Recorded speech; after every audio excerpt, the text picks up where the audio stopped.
today's video, we are reacting to 3 true rainy night alone horror stories animated.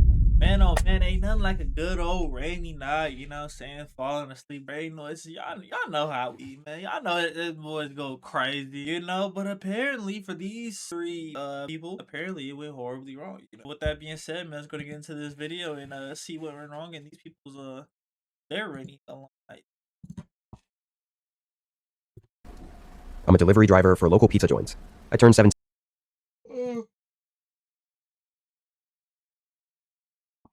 just a couple months ago and decided to get a job just to get some money and have some work experience.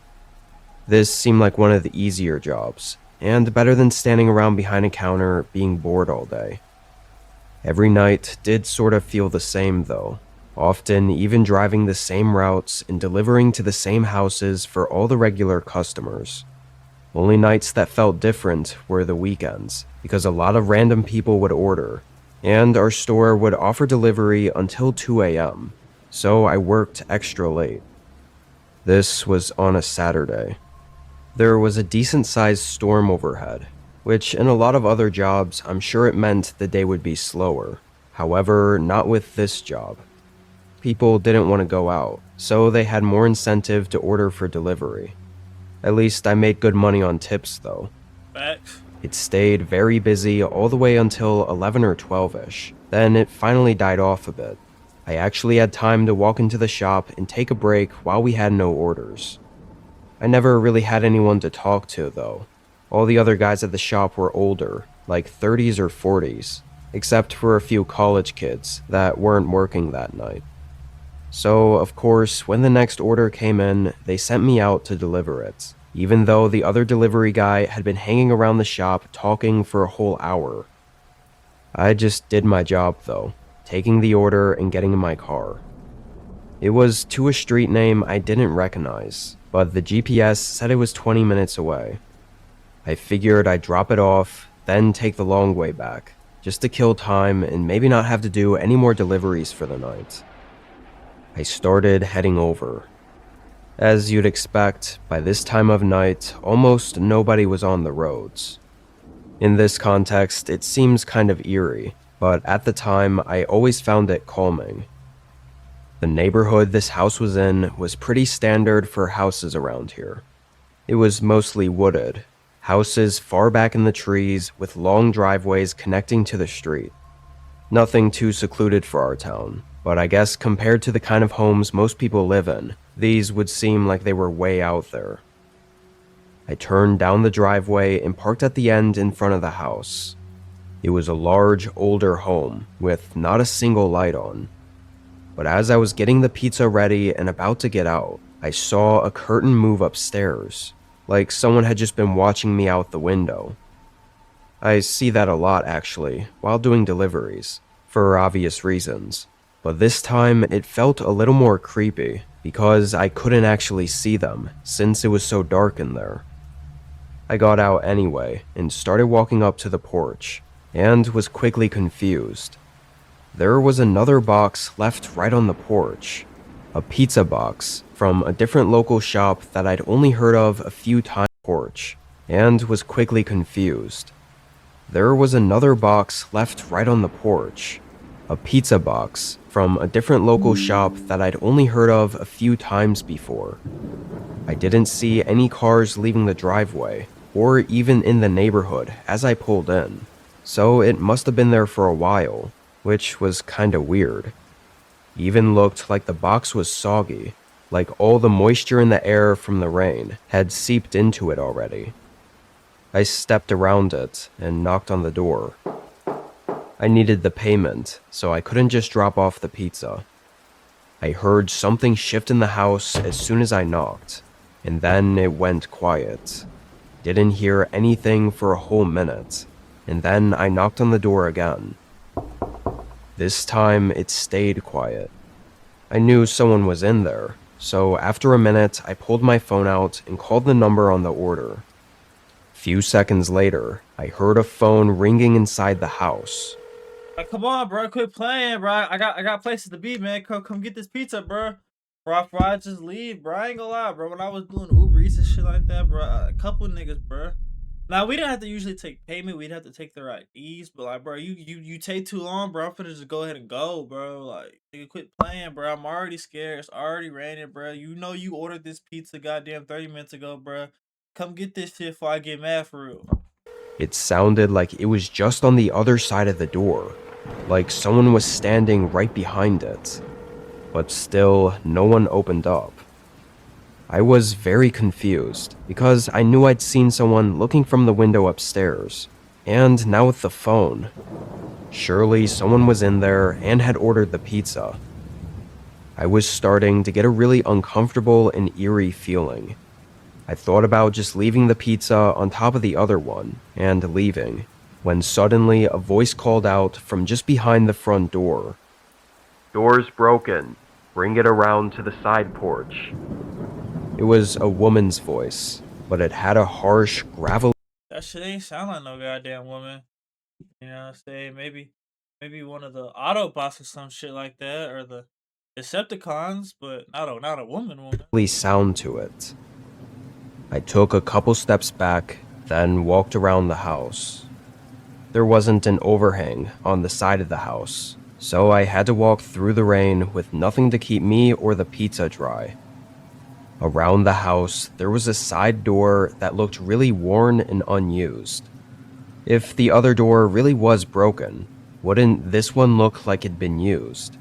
I mean, there were even cobwebs or spider webs and dirt all over it, and the outdoor light above it wasn't even working. I stood there for maybe 30 seconds, already getting soaked. I didn't hear anything inside the house though. No footsteps coming up to the door or anything. I started looking around, getting an intense feeling that something was watching me. I could barely see anything without the house lights on. This feeling grew worse over the next 30 seconds, and I just knew something was seriously wrong about this. Right. I dropped the pizza box and made a run for my car, getting Hell nah, bro. They can't be on bullshit and keep the pizza. Nah, man, fuck them niggas. I would have took the pizza back with me, bro. I would have took the pizza back. I would have got up to Pizza Hut. I would have told them, bro, they was on bullshit, bro. Like, fuck them. in and leaving right away. During the drive back to work, I thought the other pizza box on the porch might have been the other delivery guy, having had something similar happen. He probably knew better, or had seen something else, that told him to just get out of there. So with whatever plan those people had not working out with the first delivery guy, they had to order again from a different pizza shop. Clearly, they didn't care about the pizza anyway, leaving it out there on the porch, despite being Yeah, we just wasted some good ass pizza, bro. If somebody could have ate that shit. Nigga, I could have ate that shit. Yeah, Pizza Hut sound good as fuck right now, too. I might go get some of that while I finish the video. being home. The only problem is I just can't figure out what the plan really was. Best theory I've come up with is that she wasn't alone. Someone else was there, maybe out in the trees, and bringing me to the side of the house would be sure there were no witnesses to whatever was going to happen next. I actually still work at the same pizza shop, but never have had anything happen even close to as disturbing as that. I hope I never will. On the porch, despite being was. Best theory I've come up with is that she wasn't alone. Someone else was there, maybe out in the trees, and bringing me to the side of the house would be sure there were no witnesses to whatever was going to happen next. I actually still work at the same pizza shop, but never have had anything happen even close to as disturbing as that. I hope I never will.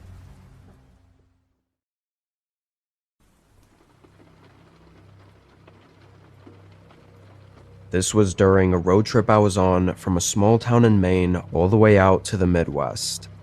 Let's just say there was a situation going on with my family that I felt warranted me to go out and visit for a while. So this whole trip wasn't well planned. and typically I wouldn't even drive. I'd just fly out there. But anyway, on my second day, I realized I was falling behind a bit. Guess all the gas station stops, meals, and just resting took up more time than I thought. So I tried to make up for it by driving further into the night. I was already in the part of the Midwest where there's basically nothing. Just straight, flat, and empty roads for miles on end. The rain came in slowly, eventually ramping up to a full-on wind and thunderstorm by the time it was dark out. I actually enjoy driving in the rain, but at night and in the middle of nowhere, not so much. Got bad enough, I pulled off at the next rest stop to see if it would slow down a bit before continuing the drive.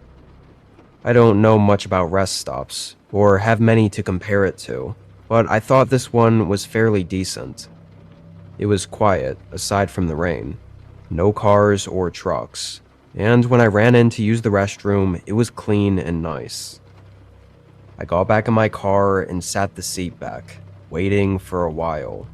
No idea how long, because at some point I passed out.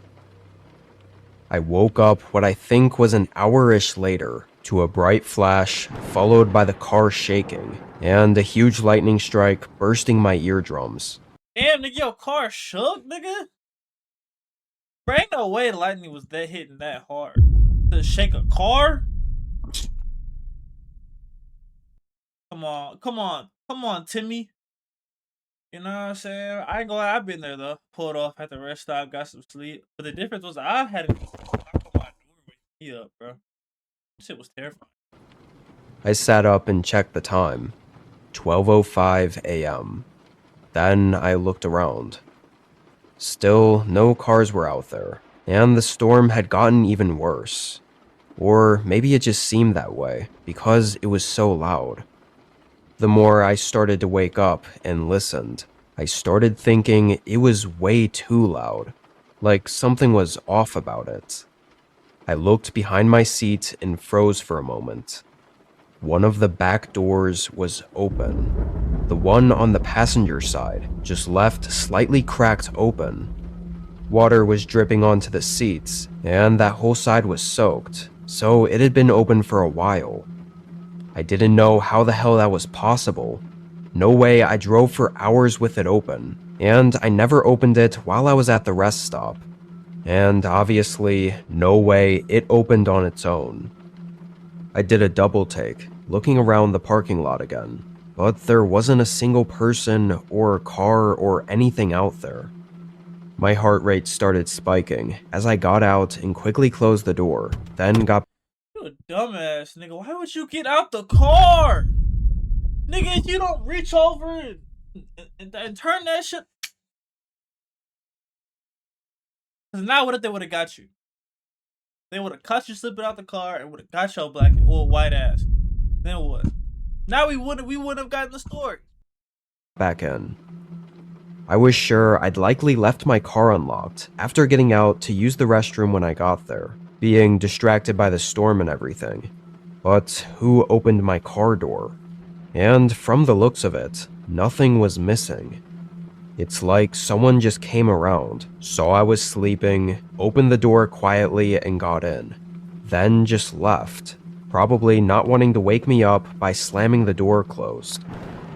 I don't know what really happened while I was asleep, but I was way too creeped out to stay. I turned the car on and drove back onto the highway. It was still dangerous to be driving in this weather, but I just needed to get to another place to pull off at. I drove 20 minutes, thinking the whole time about how creepy and strange this whole thing was, before finding a gas station. It was alone, just off the highway, and I genuinely have no clue if it was closed for the night or vacant, but I figured it didn't matter. I wasn't gonna be there long, and definitely wasn't falling asleep again. Just needed to wait for the storm to pass. I parked right in front of the building. The place was about as unsettling as you're probably thinking. All the lights were off, and with the rain pouring down, I could barely see anything that wasn't directly in front of my headlights. I didn't have any service out there, so I couldn't do much on my phone. I locked the doors. You know, it's no way I would be able to just sit like that with no phone service. Either I would have drove until I got service, bro, or I would have just kept driving. But then again, you're also talking to the same nigga who totaled his 2020 wide body scat pack charger driving in the rain. So maybe I'm not the best person to get advice from. I don't know. And just sat there and stared at the fog and rain. Only 20-ish minutes went by when I felt myself spacing out and looked around again to keep my mind occupied. And that's when I saw another car. It was parked only a couple spaces away from me. Dark black with tinted windows and all of its headlights off. I never saw it pull in. I had to wonder if this was someone following me, even though I'd never seen them before. Two really strange occurrences in the middle of nowhere during a storm seemed like a really big coincidence. Almost too big. I stared at their car for a minute, as if somehow it would help me figure out what they were doing here. But the sudden sound of the back door handle getting pulled startled me. I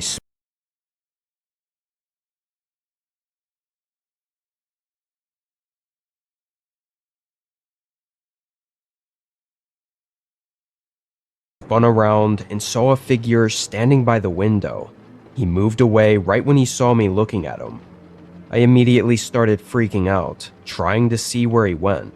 The guy sort of disappeared somewhere behind my car, and I couldn't see or hear anything. But this whole thing This is exactly why you gotta park in reverse, so you don't end up in situations like this. Now he don't know. He can't see nothing behind him. All he sees is the building in front of him, which wouldn't really matter in this scenario. But if he had just parked in reverse, like a real nigga, he would have saw this all coming and could have ran him over. basically confirmed I'd been followed, seeing as he tried to open the same door as before. Thank God I locked it this time. I fumbled around for a second, flustered and trying to think straight, messing with the headlights to see if there was some way to light up the darkness behind the car. While I was doing this, I started to hear, but also feel, thumps against the back of my car. He was definitely still there, hitting my car, or doing something. I finally came to my senses and just put it in drive. As I pulled out, I couldn't even see the guy. Wait, but that doesn't even make sense. He said he was parked. Nah, nigga, nah. He heard me say that, bruh. So now he not trying to look stupid. Yeah, no, nigga, I'm on you. You just heard me get on your ass about parking in reverse, so now you're gonna claim you parked in reverse. Nigga, I know you, nigga. I know you really parked in heads in, bruh. No, you don't play dumb with me. I drove just about 2 hours to a small town that I could report it to, and that's where I also checked the back of my car. There were scratches, dents, and pry marks on the trunk. It looked like they'd used a knife or something sharp to try to force the trunk open. I don't know if he was trying to get what was inside or if he was trying to get inside. Assuming this was the same guy, if he were just trying to rob me, wouldn't he have done it while I was sleeping and when he opened the door at the rest stop? I really have no idea what happened. All I know is it scared the shit out of me, and could have been a whole lot worse.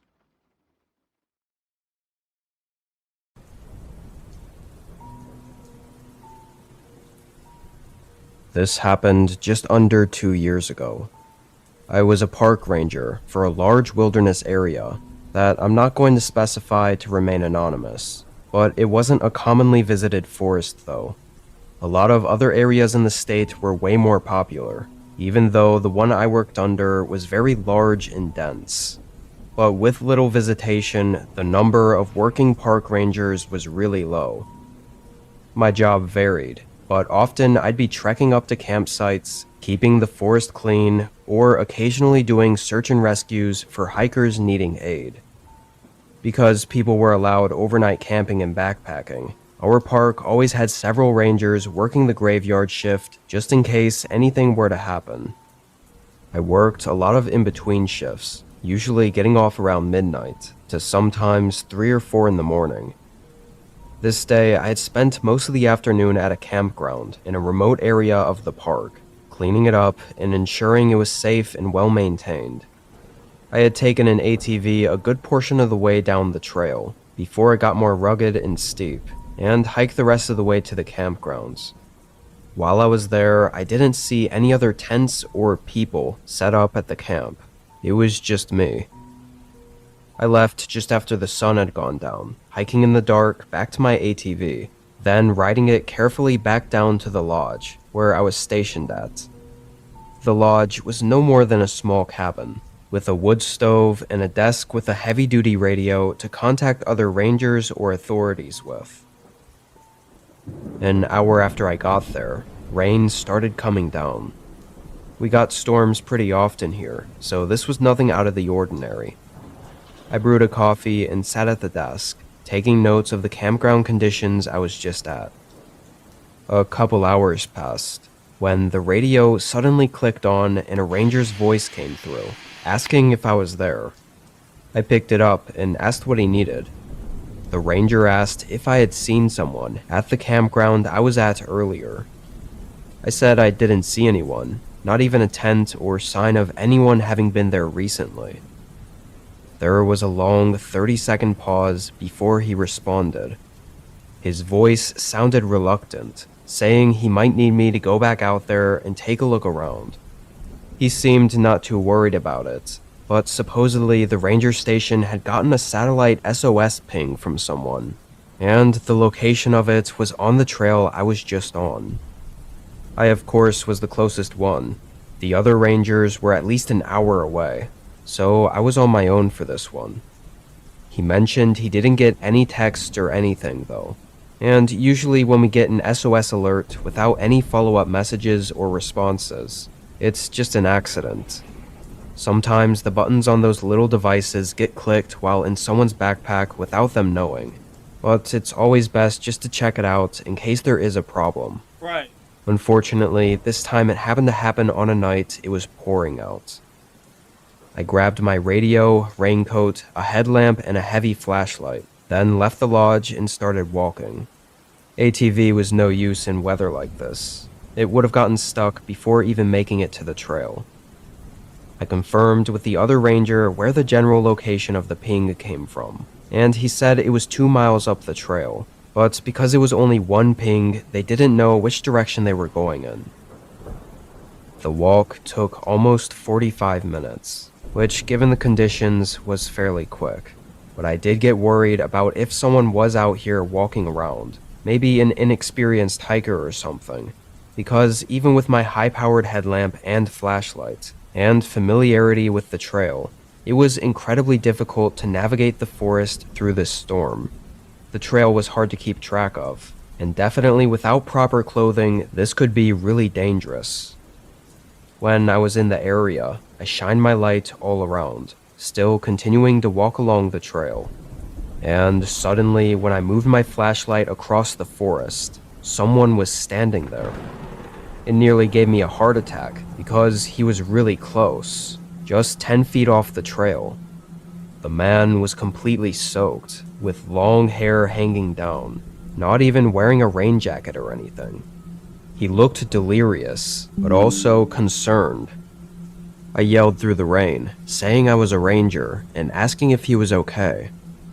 He didn't respond, standing there in the storm and staring at me. It was then I noticed he had no gear on him. I didn't even see the satellite messenger, which, if he was the one using it, I would have thought it was clipped onto his backpack or in his hand or something.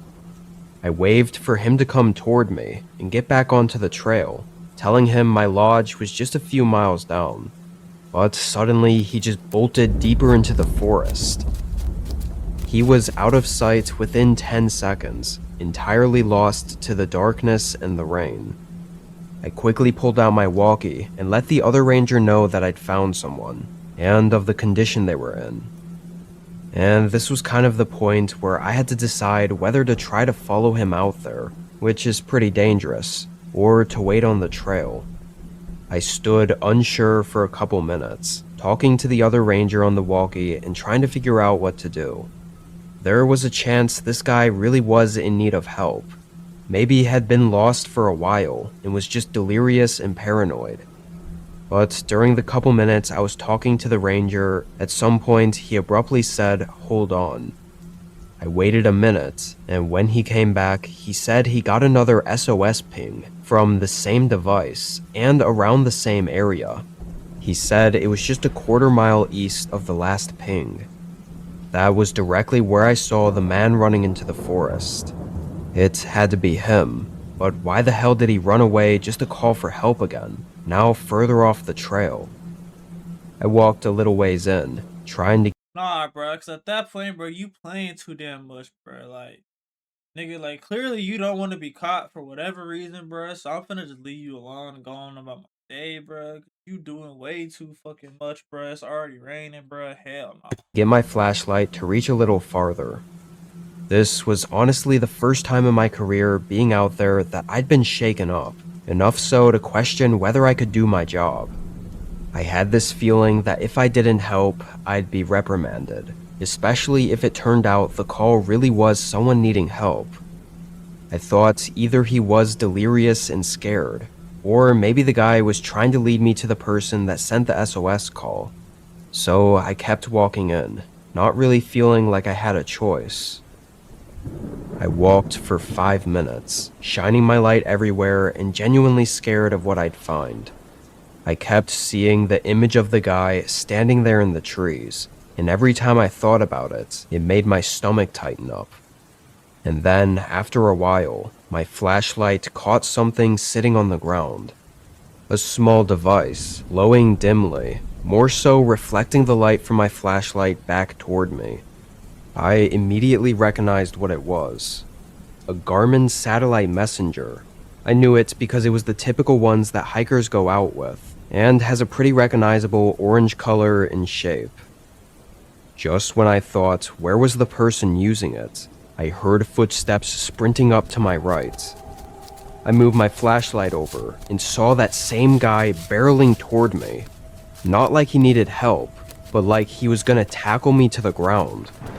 He was so committed that even after I moved aside, he stumbled to the ground, still trying to grab onto me. I froze for a second, somehow still unsure what the hell was going on, before he started getting up, and all it took was one clear look into his eyes to get me to start running away. His eyes almost looked lifeless, like he was in a fugue state, but they had this eerie darkness in them. Hard to describe, but I knew the guy was dangerous and definitely had been using the SOS signal just to kite me out there alone. Probably even saw me on the trail earlier, knowing I'd be coming out there alone. I ran for longer than I ever had, sliding and tumbling down some parts of the trail. I used my walkie to tell the other ranger that I thought it was all a setup, and eventually got back to my lodge, locking myself in. It still took another 10 minutes for the ranger to make it, and another 40 for an actual officer to arrive. Due to the severity of the storm, and possible danger that I ran into out there, the whole search was put off until the morning, when it was still raining, but the visibility was a lot better. They found the messenger right where I'd last seen it, but no one was around. The guy I'd seen out there was gone. What really gets me is he didn't look like he had anything, let alone a safety satellite messenger, which makes me wonder where he got it from. He judged somebody for their shit. Fuck! He got somebody, man. God damn it! Or who he got it from. Those things are pretty expensive, so if he didn't have any other hiking or backpacking gear, it'd be really strange if that was the only thing he had. But I worked there for a while after that, and nothing ever came up. No more sightings of him, and no unreported SOS calls. I left almost exactly a year after it had happened.